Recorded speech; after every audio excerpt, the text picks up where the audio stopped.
क्रोधित राजा और ऋषि की कहानी। ढोलकपुर नाम के साम्राज्य में एक जाने माने ऋषि रहते थे, जो लोगों का भाग्य बताने के लिए प्रसिद्ध थे। उस राज्य का हर व्यक्ति उन प्रसिद्ध ऋषि व उनके कौशल के बारे में जानता था। एक दिन उस ऋषि के बारे में वहां के राजा को भी पता चला। राजा के मन में भी अपने भविष्य को जानने की इच्छा होने लगी।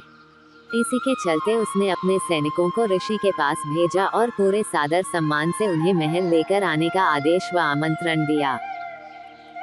राजा की आज्ञा के अनुसार सैनिक ऋषि के पास गए और ऋषि को राजा का आमंत्रण सुनाते हुए उनसे महल चलने की प्रार्थना करने लगे।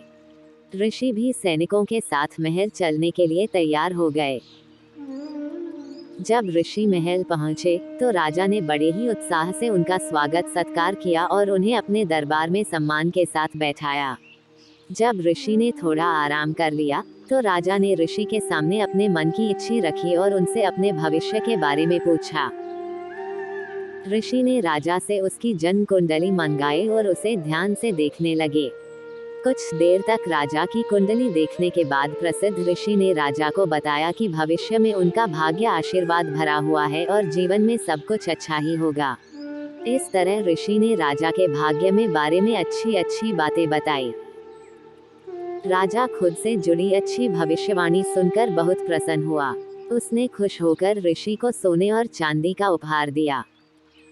इसके बाद राजा ने ऋषि से अपने भविष्य से जुड़े दुर्भाग्य के बारे में पूछा। राजा के पूछे अनुसार ही ऋषि ने राजा के दुर्भाग्य से जुड़ी बातें भी बता दी। उन्हें सुनकर राजा बहुत क्रोधित हो गया। वो गुस्से में ऋषि पर चिल्लाने लगा और धमकाते हुए कहा कि इतनी बेतुकी बातें करने की आपकी हिम्मत भी कैसे हुई। राजा ने गुस्सा होते हुए अपनी तलवार निकाली और ऋषि की तरफ इशारा करते हुए कहा कि अब मुझे मेरी मृत्यु का समय बताओ। ऋषि समझ चुका था कि राजा अपना दुर्भाग्य सुनकर उस पर क्रोधित हो गया है। राजा की मृत्यु वाली बात सुनते ही वह शांति से कुछ गणना करने लगा। इसके बाद शांत स्वर में कहा, मेरी गणना और कौशल के अनुसार आपकी मृत्यु मेरी मृत्यु के ठीक 1 घंटे बाद होगी। राजा ऋषि की यह बात सुनकर हैरान हो गया। अब उसे अपनी गलती का एहसास होने लगा। उसने तुरंत अपनी तलवार नीचे रखी और ऋषि के साथ किए गए अपने दुर्व्यवहार के लिए उनसे माफी मांगी। बाद में राजा ने ऋषि को ढेर सारा धन दिया और उन्हें वापस कुटिया में आदर व सम्मान के साथ भेज दिया। कहानी से सीख।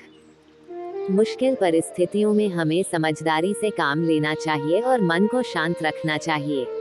ये हुनर हमें हर परेशानी से बाहर निकाल सकता है।